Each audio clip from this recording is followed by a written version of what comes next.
Dear students, today we are going to see competency or learning outcome statement 18. Paraphrase a word or phrase. Activity number 2. विद्यार्थी मित्रांनो, आज आपण कार्यक्षमता किंवा अध्ययन निष्पत्ती विधान 18 एखाद्या शब्दाचे किंवा शब्दसमूहाचे भिन्न शब्दामध्ये अनुवाद करणे या संदर्भातील ॲक्टिव्हिटी नंबर 2 पाहणार आहोत. Let's see the instructions for students in the beginning. विद्यार्थ्यांसाठी दिलेल्या सूचना आपण सुरुवातीला पाहू. फर्स्ट इन्स्ट्रक्शन, पहिली सूचना आहे रीड द पॅसेज केअरफुली. दिलेला उतारा काळजीपूर्वक वाचा. सेकंड इन्स्ट्रक्शन, दुसरी सूचना आहे read the underlined words or phrases carefully. त्या उतार्यातील अधोरेखित केलेले शब्द किंवा शब्दसमूह काळजीपूर्वक वाचा. थर्ड इन्स्ट्रक्शन, तिसरी सूचना आहे guess the meaning of the words or phrases. उतार्यामध्ये अधोरेखित केलेले शब्द आणि शब्दसमूहाचे अर्थ काय आहेत याचा अंदाज करा. अँड फोर्थ इन्स्ट्रक्शन आणि चौथी सूचना आहे try to state the meaning of the words or phrases in your own words. त्या अधोरेखित केलेल्या शब्दाचे किंवा शब्दसमूहाचे अर्थ काय आहे हे तुमच्या शब्दात सांगण्याचा प्रयत्न करा. Now see the learning activity. आता लर्निंग ॲक्टिव्हिटी पहा. We will see the questions given in learning activity. Learning ॲक्टिव्हिटीमध्ये दिलेले प्रश्न आपण पाहू. Paraphrase the synonyms. या ठिकाणी पहिलाच प्रश्न आहे paraphrase the synonyms. Synonyms means similar word, समानार्थी शब्द, म्हणजेच समानार्थी शब्दाचे भिन्न शब्दामध्ये अनुवाद करा. Example, my car needs petrol. Next question, पुढचा प्रश्न आहे paraphrase the words by changing the order of the words. म्हणजे शब्दांचा क्रम बदलून त्या शब्दाचे अनुवाद करा. For example, learning to manage money is an important aspect of life. Next question, पुढचा प्रश्न आहे paraphrase the words by changing the form of a word. म्हणजे शब्दाचे रूप बदलून, म्हणजेच शब्दाची जात बदलून त्याचा भिन्न शब्दामध्ये अनुवाद करा. For example, sugar price rose dramatically. Last question, शेवटचा प्रश्न आहे paraphrase the words by making active into passive. म्हणजे तुम्हाला दिलेलं वाक्य हे ॲक्टिव्ह व्हाईसमध्ये देण्यात आलं आहे आणि त्याचा पासिव्ह व्हाईस करून तुम्ही त्याचा अनुवाद करा. The government invested $30 million in the development of education. Now see solved activity or demo activity. आता सॉल्व्ड ॲक्टिव्हिटी किंवा डेमो ॲक्टिव्हिटी पहा. In this activity the questions asked in learning activity have been solved for you. या ठिकाणी learning ॲक्टिव्हिटीमध्ये दिलेले प्रश्न तुमच्यासाठी सोडून देण्यात आले आहेत. You observe this questions and try to understand it. तुम्ही या प्रश्नांचे निरीक्षण करा आणि ते समजून घेण्याचा प्रयत्न करा. फर्स्ट क्वेश्चन म्हणजे पहिला प्रश्न जो लर्निंग ॲक्टिव्हिटीमध्ये दिलेला होता तो होता पॅराफ्रेज द सिनोनिम्स. समानार्थी शब्दाचे अनुवाद करा. एक्झाम्पल होतं माय कार नीड्स पेट्रोल. मग अनुवाद करताना या ठिकाणी वाक्य तयार होईल माय व्हेकल रिक्वायर्स फ्युअल. नीड्स आणि रिक्वायर्स हे सिनोनिम्स आहेत, म्हणजे नीड्सच्या ऐवजी या ठिकाणी रिक्वायर्स शब्द या ठिकाणी वापरण्यात आला आहे आणि petrol is a kind of fuel म्हणजे म्हणून या ठिकाणी फ्युल शब्द वापरण्यात आला आहे. Next question, paraphrase the words by changing the order of the words. म्हणजे शब्दांचा क्रम बदलून अनुवाद करा. एक्झाम्पल दिलेलं होतं learning to manage money is an important aspect of life. Paraphrase करण्यात आला आहे learning to manage money in life is an important aspect. दिलेल्या वाक्यामध्ये लाईफ हा शब्द शेवटी देण्यात आला होता त्याचा क्रम या ठिकाणी बदलण्यात आला आहे, हे तुमच्या लक्षात आलं असेल. शब्दाचा क्रम बदलून त्याचा अनुवाद करण्यात आला आहे. नेक्स्ट क्वेश्चन, पुढील प्रश्न होता paraphrase the words by changing the form of a word. म्हणजे शब्दाचे रूप किंवा शब्दाची जात बदलून त्याचा अनुवाद करा. दिलेलं उदाहरण होतं example the sugar price rose dramatically. Paraphrase करताना या ठिकाणी वाक्य तयार झालं आहे there was a dramatic rise in the price of sugar. आपणास दिलेल्या वाक्यामध्ये ड्रॅमॅटिकली हे एक ॲडव्हर्ब होतं, म्हणजे क्रियाविशेषण होतं आणि शेवटी देण्यात आलं होतं. त्याचं रूपांतर पॅराफ्रेज करत असताना, अनुवाद करत असताना ॲडजेक्टिव्ह म्हणजे विशेषणामध्ये झालं आहे. ड्रॅमॅटिक हे विशेषण आहे. अशा पद्धतीने शब्दाची जात बदलून या ठिकाणी अनुवाद करण्यात आला आहे. Last question, paraphrase the words by making active into passive. म्हणजे ॲक्टिव्ह व्हॉईसमधील वाक्य पासिव्ह व्हॉईसमध्ये रूपांतरित करून त्याचा अनुवाद करा, असा या ठिकाणी प्रश्न होता.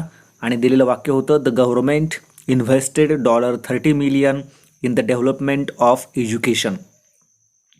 आता या वाक्याचा पासिव्ह व्हॉईस करत असताना आपल्याला या ठिकाणी हे लक्षात घ्यावं लागेल की या ठिकाणी सिंपल पास्ट टेन्स आहे.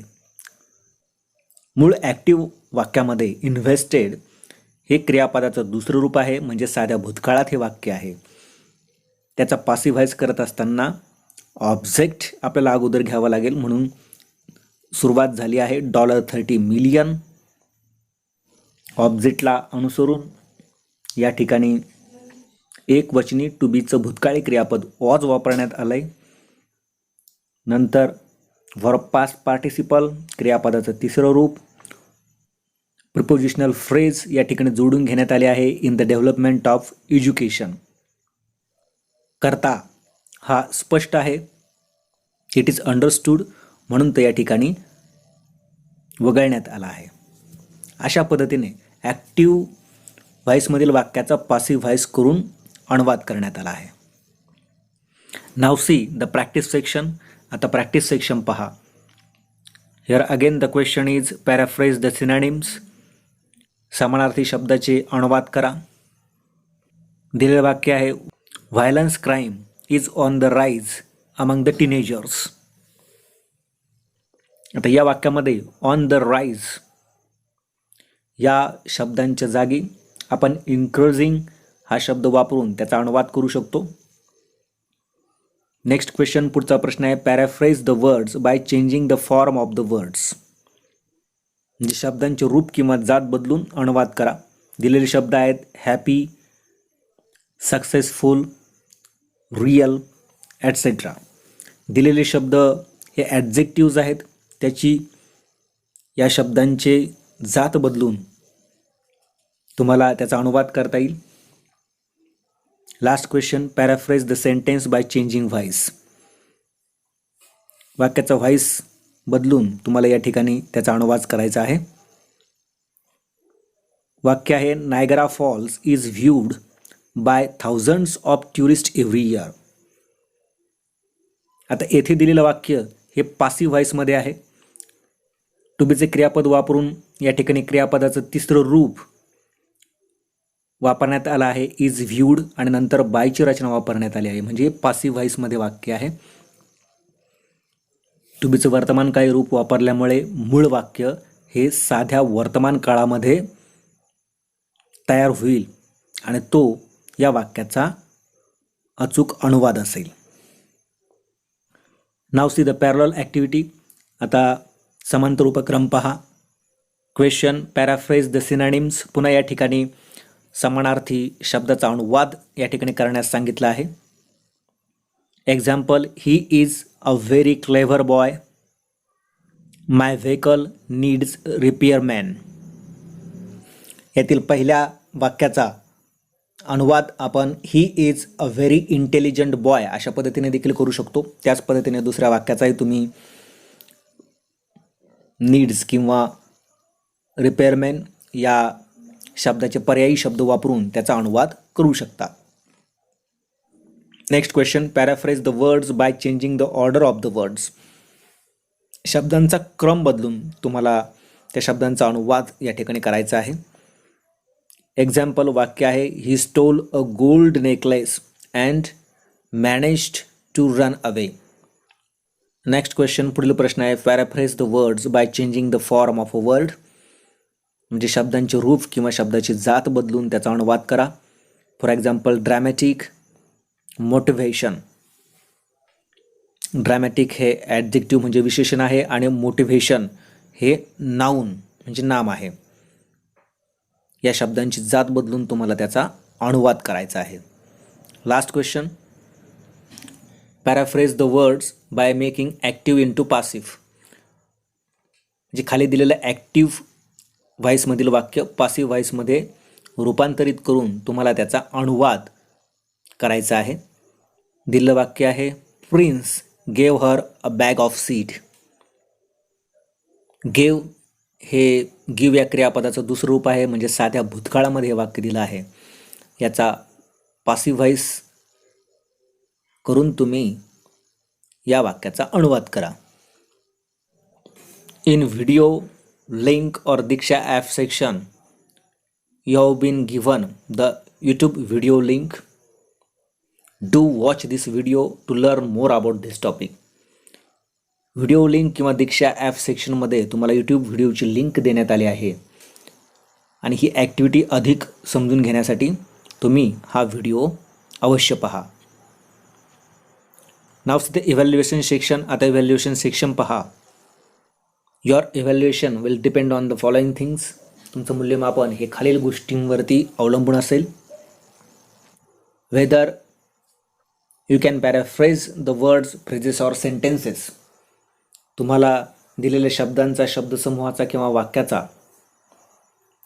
तुम्ही कशा पद्धतीने अनुवाद करू शकता यावर तुमचं मूल्यमापन अवलंबून असेल. What is mean by the paraphrase. Paraphrase म्हणजे काय हे तुम्हाला समजलं असेल तर त्यावर देखील तुमचं मूल्यमापन अवलंबून असेल. And in what way we can paraphrase the words or phrases and sentences. कोणत्या पद्धतीने आपण शब्दांचा, शब्दसमूहाचा आणि वाक्यांचा अनुवाद करू शकतो हे तुम्हाला समजलं असेल तर त्यावर देखील आपलं मूल्यमापन अवलंबून असेल. By doing this activity you will learn to paraphrase the synonyms.